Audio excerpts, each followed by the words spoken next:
La nieve no crujía bajo tus pies, porque hace millones de años no había hielo, solo selvas oscuras, criaturas colosales y un silencio húmedo, lleno de ojos que te observaban.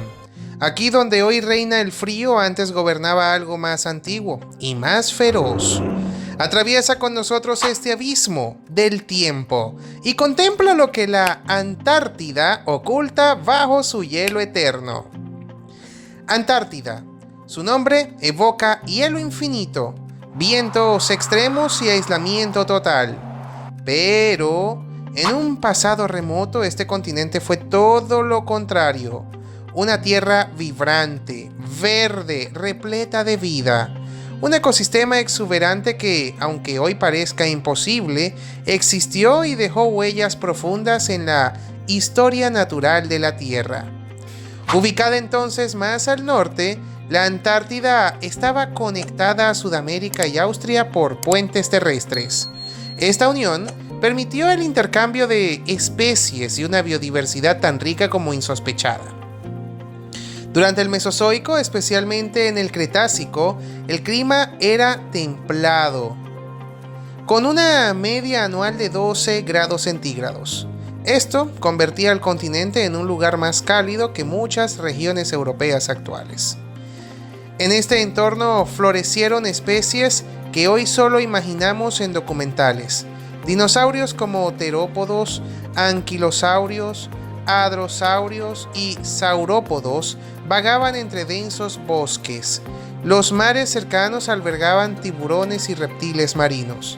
Y la vegetación era tan abundante como diversa. Helechos, coníferas, gringos y angiospermas cubrían extensas áreas del terreno.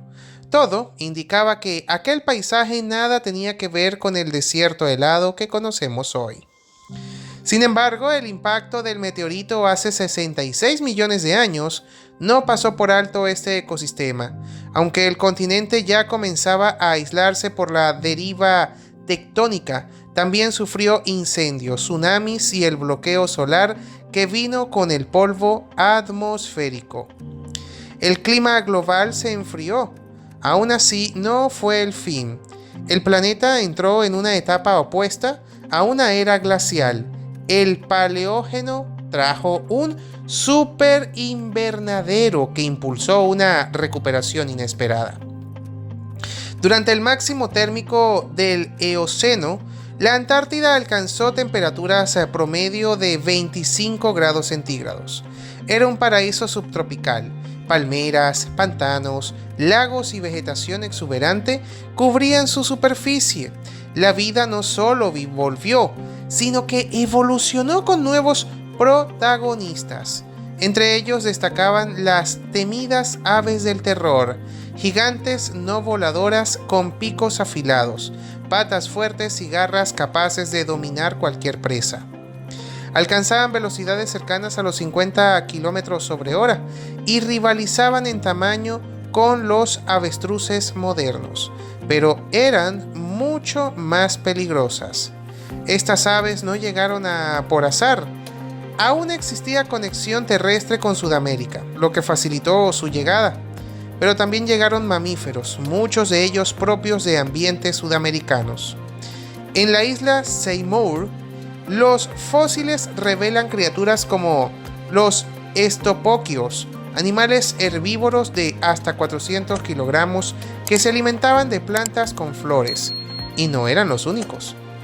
El Victorleonia, por ejemplo, era un mamífero más pequeño pero con una anatomía peculiar. Orificios nasales elevados que podrían haber sostenido una trompa corta, labios prensiles o estructuras nasales adaptadas a un entorno cambiante.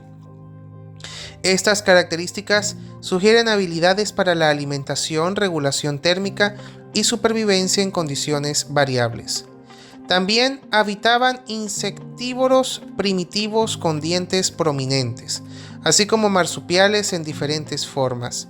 Entre ellos algunos emparentados con especies que hoy encontramos solo en Australia. Esta evidencia desmonta la idea de que los marsupiales se originaron en Oceanía.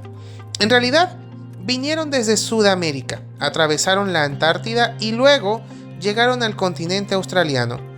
Una ruta migratoria clave que cambió el curso de la evolución. Pero no solo la Tierra era peligrosa. En los ríos, lagos y costas, otro depredador acechaba, el cocodrilo antártico. Un descubrimiento clave fue un osteodermo, una pieza ósea dérmica, que indica la existencia de ejemplares que superaban los 7 metros. Estos reptiles habitaban aguas dulces y salobres, y su tamaño los convertía en amenazas absolutas. Ningún animal que se acercara al agua estaba seguro. Y en medio de ese ecosistema dinámico también prosperaban los pingüinos. Aunque hoy se asocian al frío, su historia comenzó en aguas cálidas. Hace 60 millones de años evolucionaron cerca de Australia y Nueva Zelanda, y más tarde colonizaron la Antártida. En lugar de 2 especies como hoy, había al menos 16. Algunas alcanzaban los 2 metros de altura y más de 250 kilogramos de peso, como los géneros Anthropornis y Palaeodiptes. Eran buceadores formidables, capaces de permanecer bajo el agua hasta 40 minutos. Su tamaño, gigantesco, les permitía conservar energía y adaptarse a un entorno marino muy atractivo, aunque no los volvía o no los hacía invulnerables. El mar también era dominio de otros gigantes. El basilosaurio, un cetáceo alargado de hasta 12 metros, era un depredador letal. Con dientes enormes y una mandíbula poderosa, cazaba peces, pingüinos y otros animales marinos. Y junto a él nadaba el Llanocetus, un pariente ancestral de las ballenas con barbas, que aún conservaba dientes. Su sistema de alimentación combinaba succión y caza activa, lo que permitía consumir presas de distinto tipo. Aunque era un pariente de los filtradores actuales, su comportamiento era mucho más agresivo. Finalmente, no se puede hablar del océano Antártico sin mencionar a los tiburones. El mar estaba repleto de especies de todos los tamaños. Tiburones ángel de 7 agallas y antecesores de los actuales grandes blancos, entre ellos los del género Otodus. Alcanzaban longitudes de hasta 9.5 metros, cazando sin restricciones. Su presencia dejaba claro que las aguas de la Antártida eran, en ese entonces, uno de los entornos más letales del planeta. Nada que entrara en contacto con ellos estaba a salvo. Mientras los tiburones patrullaban las aguas y los cocodrilos se ocultaban bajo la superficie, en el cielo también se tejía otra parte del drama de la Antártida prehistórica. Las aves no solo proliferaban, sino que jugaban un papel clave en el equilibrio del ecosistema. Entre las especies que surcaban los aires se encontraba un linaje ya extinto, las pelagornítidas. Estas aves eran enormes, con alas que podían extenderse hasta 6 metros de envergadura. Aunque su apariencia podía resultar intimidante, no eran depredadores implacables. Se alimentaban principalmente de peces, atrapándolos con proyecciones óseas en sus mandíbulas que simulaban dientes. Eran aves marinas especializadas en pescar desde el aire, planeando largas distancias sobre las corrientes costeras.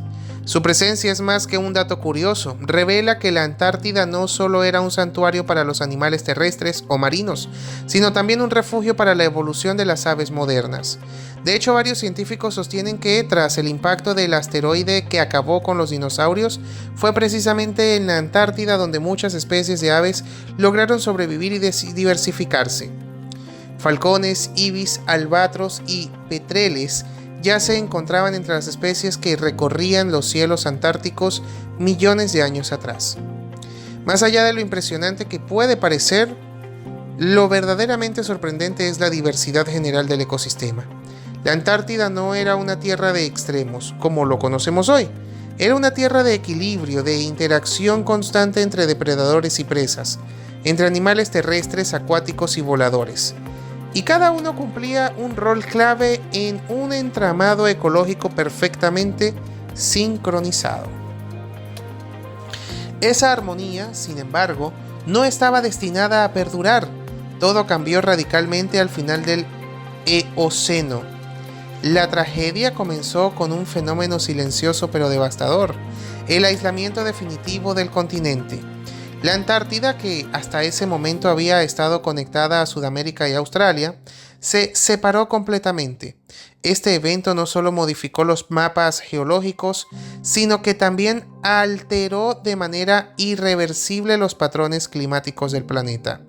El surgimiento del paso de Drake y el paso Tasmano permitió la formación de una corriente oceánica nueva, la corriente circumpolar antártica. Esta corriente envolvió el continente como una barrera de agua helada, impidiendo que las corrientes cálidas llegaran a sus costas. Además, absorbía enormes cantidades de dióxido de carbono, lo que aceleró el proceso de enfriamiento global. Así comenzó la transformación más dramática de toda la historia geológica reciente: el inicio de una glaciación a gran escala. El clima templado dio paso a inviernos eternos. Los bosques subtropicales comenzaron a marchitarse. Las especies que una vez dominaron la tierra, el mar y el aire empezaron a desaparecer. Muchas no lograron adaptarse a los cambios abruptos. La pérdida del hábitat, el frío implacable y la escasez de alimento fueron las causas principales de la extinción masiva que barrió con casi toda la vida endémica del continente. Aunque algunas zonas aún estaban libres de hielo durante los primeros millones de años de la glaciación, la tendencia era clara: el frío avanzaba sin detenerse. Durante 7 millones de años las capas de hielo crecieron de forma implacable. Lo que antes era selva se convirtió en tundra. Lo que alguna vez fueron pantanos y lagos quedaron congelados por completo. Y cuando la nieve comenzó a reflejar la luz solar de manera más efectiva, la temperatura global descendió aún más. Fue un círculo vicioso del que la Antártida nunca logró escapar. En la actualidad, solo unos pocos rastros fósiles conservan el testimonio de aquella era perdida. La formación López de Bertodano en la isla Seymour es una de las pocas ventanas al pasado verde del continente, pero lo que yace bajo kilómetros de hielo aún permanece oculto, tal vez para siempre. Se estima que enormes depósitos de fósiles y evidencia geológica permanecen inexplorados, atrapados bajo una de las capas de hielo más gruesas del planeta.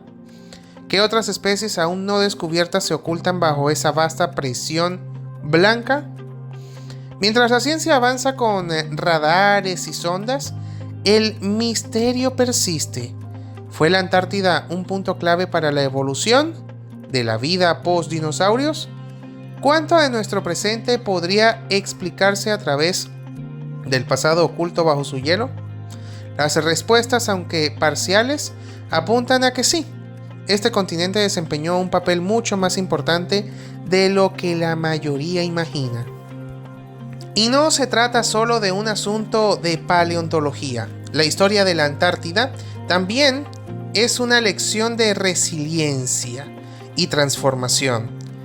El continente pasó de ser un vergel a convertirse en un desierto helado más extenso de la Tierra. Aún así, la vida no desapareció por completo. Sobrevivieron los pingüinos, adaptándose a las nuevas condiciones. Algunas aves lograron mantenerse volando sobre los vientos polares. Ciertas focas y ballenas se aclimataron a las aguas gélidas. Y en el fondo marino, algunas criaturas abisales continuaron reproduciéndose en completa oscuridad, desafiando todas las probabilidades. Lo más intrigante es que este proceso no ha terminado. Los científicos creen que el calentamiento global podría devolver a la Antártida parte de sus características perdidas. La evidencia de bosques fosilizados, suelo fértil enterrado bajo el hielo y antiguos ríos subterráneos indica que, si el clima continúa cambiando, podríamos estar frente a una transformación inversa. Una Antártida que, lejos de mantenerse congelada para siempre, podría volver a florecer. Y ahí es donde el pasado se conecta con el futuro. Entender cómo era la Antártida antes de congelarse no es solo un viaje de curiosidad histórica, es una guía para comprender lo que podría venir. El planeta ya ha pasado por cambios extremos, ya ha tenido esas eras de calor sofocante y de frío letal, y cada vez la vida se ha adaptado. Pero lo que diferencia nuestro tiempo es la velocidad. Mientras que antes los cambios sucedían durante millones de años, ahora avanzan en décadas. El estudio de la Antártida fósil nos ofrece una advertencia clara. Los ecosistemas, por más abundantes que sean, no son eternos. Pueden desaparecer con rapidez si las condiciones cambian demasiado pronto. Y aunque el continente helado parezca lejano, sus efectos se sienten en todas partes. Sus corrientes influyen en el clima global, sus hielos regulan el nivel del mar, su historia habla directamente del futuro de la humanidad.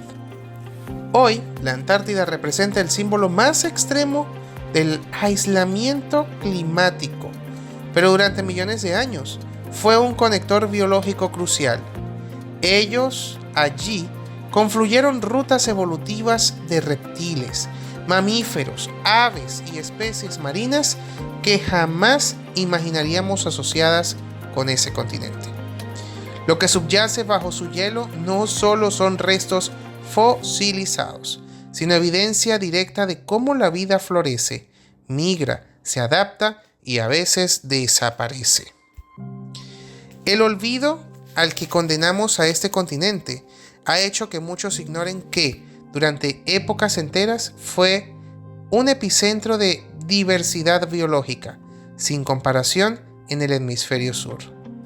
La conexión entre Sudamérica, Australia y la Antártida no solo facilitó el paso de especies, sino que permitió la evolución conjunta de grupos animales únicos. El ejemplo más claro son las marsupiales, aquellos que hoy asociamos casi exclusivamente con Australia. En realidad comenzaron su travesía evolutiva en Sudamérica y desde allí colonizaron la Antártida antes de llegar a su destino final. Lo mismo sucedió con ciertos linajes de aves, cocodrilos, tiburones y mamíferos primitivos. Sin ese corredor biológico, muchas especies actuales simplemente no existirían. Volviendo al mundo submarino, la variedad de tiburones que merodeaban las aguas antárticas resulta desconcertante. Grupos como los gobilín, los sierra, los siete agallas y hasta formas primitivas de gran blanco compartían territorio con los cetáceos prehistóricos. Incluso algunos géneros cercanos al megalodón, como Otodus arcuatus y Otodus suavis, se movían a lo largo de las costas alimentándose de tortugas gigantes, peces óseos e incluso cachorros de ballena. Eran cazadores eficientes, depredadores formidables y piezas fundamentales en el equilibrio marino. Y esto es solo la superficie. Las condiciones del océano austral durante el Paleógeno formaban la productividad biológica. Aguas ricas en nutrientes y temperaturas relativamente cálidas creaban las condiciones ideales para ecosistemas marinos densamente poblados. No era necesario ser un superdepredador para prosperar. Desde moluscos gigantes hasta blancos de peces abundantes, la vida submarina estaba en constante expansión. Un ciclo vital interconectado que alimentaba tanto a aves marinas como a reptiles semiacuáticos. Ninguna especie sobrevivía por sí sola. La red ecológica era sólida, pero también vulnerable. Explorar este pasado no es una simple curiosidad, es una necesidad. Saber qué fue la Antártida nos prepara para entender qué puede llegar a ser. Con cada descubrimiento bajo su hielo, no solo desenterramos una parte perdida de la historia, sino también una herramienta para construir el futuro. Bajo el hielo eterno, los rugidos no se extinguieron, Solo quedaron atrapados, esperando. La Antártida no olvida. ¿Y tú? ¿Podrías olvidar lo que viste? Suscríbete, comenta si lograste llegar hasta aquí y compártelo con quien no tema mirar hacia abajo.